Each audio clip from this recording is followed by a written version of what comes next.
Bismillahirrahmanirrahim. Nama saya Simon Sofyan Iwan Wibowo lengkapnya ya. Saya tinggal di asli dari Cilacap, Kecamatan Sidarja. Tapi sekarang saya tinggalnya di Kedung Ringin, tepatnya di Kecamatan Patikraja. Keluarga saya keturunan Tionghoa, dari ayah saya tepatnya.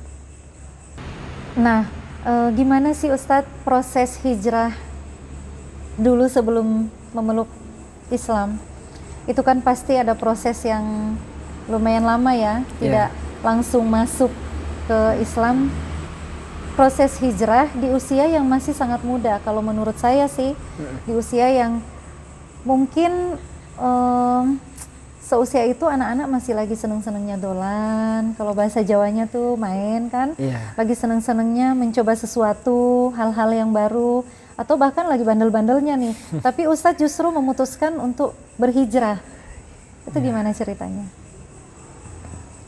Jadi memang di tempat saya itu di Sidarja, tepatnya di Desa Tegalsari,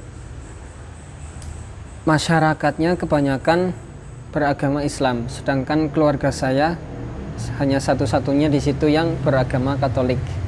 Jadi mau main pun ya dengan anak-anak Islam gitu, sampai ikut-ikutan sholat, ikut-ikutan takbiran, taraweh, pakai peci, pakai sarung gitu. Masuk SD pun di SD Pius Sidarja tepatnya, di situ pun kebanyakan siswanya Islam. Jadi mainnya ya sama Islam, anak Islam lagi gitu. Terus masuk SMP Kristen, tapi cuma namanya aja yang Kristen. Kenyataannya siswanya kebanyakan beragama Islam gitu. Jadi mereka tidak mewajibkan untuk siswanya beragama Katolik, tapi Islam juga boleh masuk di situ. Jadi mau nggak mau mainnya ya sama anak Islam lagi gitu. Jadi ketika di SMP sempat juga kalau lagi main tuh temennya pada sholat, saya nungguin di luar itu ngapain.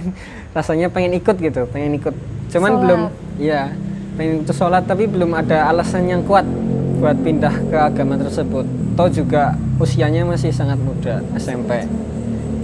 Lalu masuk ke SMA, di SMA Negeri 1 Kunci Sidarja.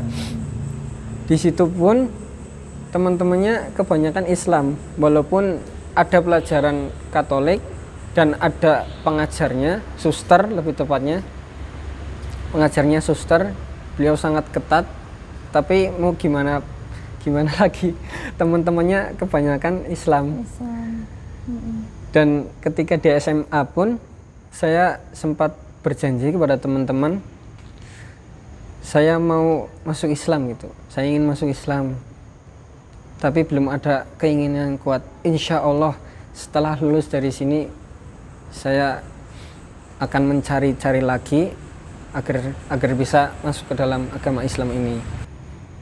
Masya Allah ya, berarti sejak kecil sudah bergaulnya atau di Allah hadirkan teman-teman yang lebih banyak Muslim justru ya, dan di situ timbul kenyamanan. Kalau bisa diambil kesimpulan, awal ketertarikan Ustadz untuk menjadi seorang Muslim itu dari lingkungan. Iya, benar. Cuman selain itu ada nggak sih alasan yang paling mendasar atau kegelisahan yang semakin memantapkan Ustadz untuk menjadi seorang Muslim? Kegelisahannya selama ini saya bertanya-tanya, apa sih Trinitas itu? Masa ya Tuhannya ada 3, ada Yesus, ada Bapa, ada Roh Kudus. Nanti kalau debat gimana gitu, saya mikirnya gitu.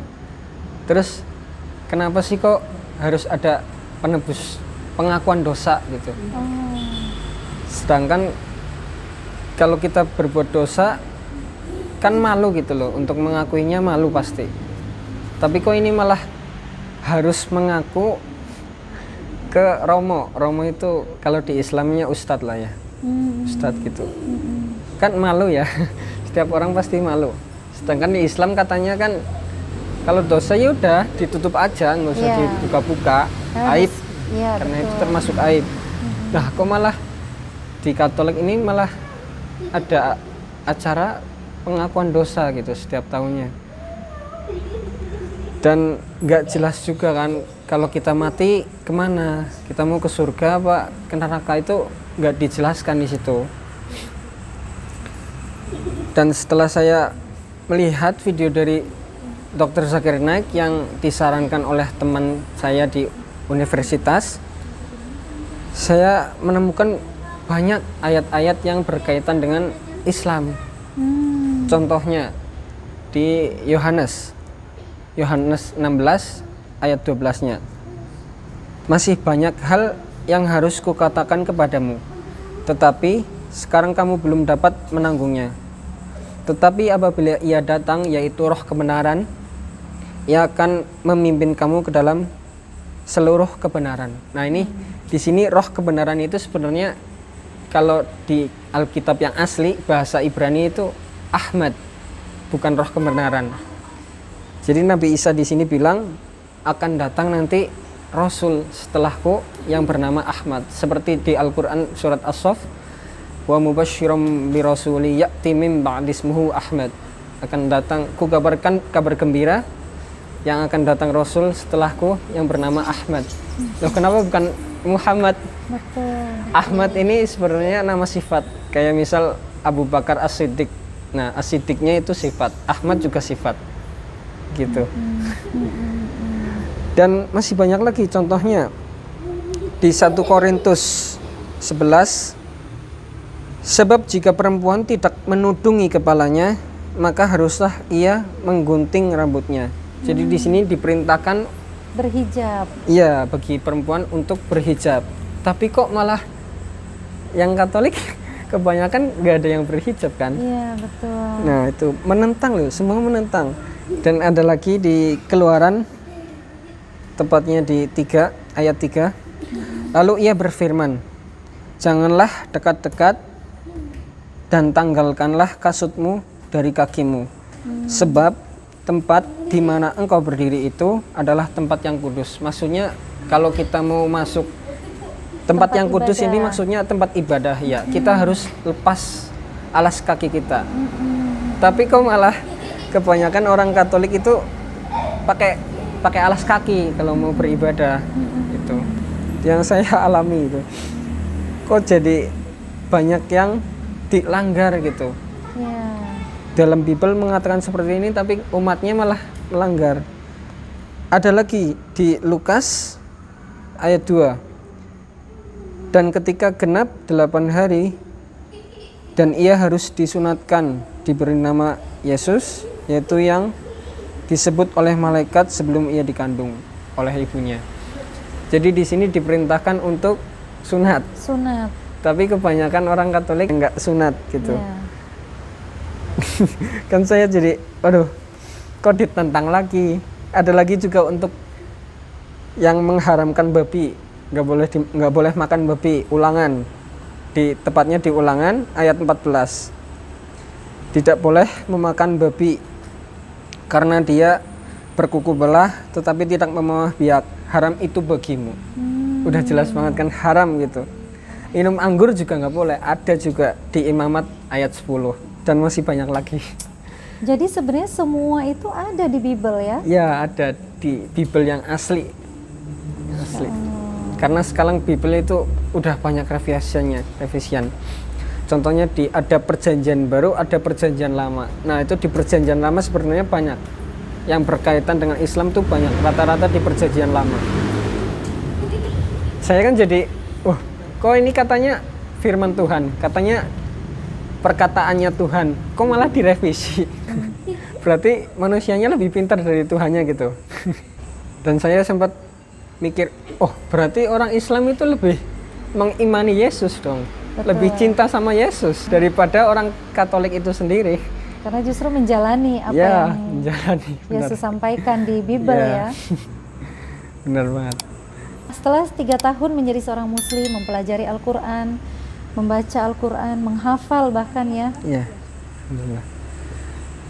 Ada nggak ayat-ayat yang Ustadz temukan untuk semakin menguatkan bahwa oh iya ini nih, ini Allah nih, ini Tuhan yang sebenarnya? Untuk di Quran sendiri, saya sempat menemukan ayat-ayat yang menarik yang berkaitan dengan hubungan di dunia gitulah. Bukti-bukti yang nyata, yang real gitu. Tepatnya di surat Ar-Rahman, di situ dijelaskan bahwa ada dua laut yang saling bertemu tapi tidak bercampur. Tepatnya di ayat 19-nya, marajal bahraini altaqiyan, dia membiarkan dua laut mengalir yang kemudian keduanya bertemu. Lalu di ayat 20-nya, bainahuma barzakhul la yabghiyan, di antara keduanya ada batas yang tidak dilampaui oleh masing-masing.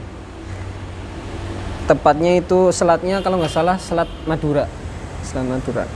Itu yang pertama. Kalau yang kedua di surat Al-Furqan, tepatnya di ayat 53. Di situ dijelaskan bahwa ada sungai di dalam laut, tepatnya di daerah Meksiko.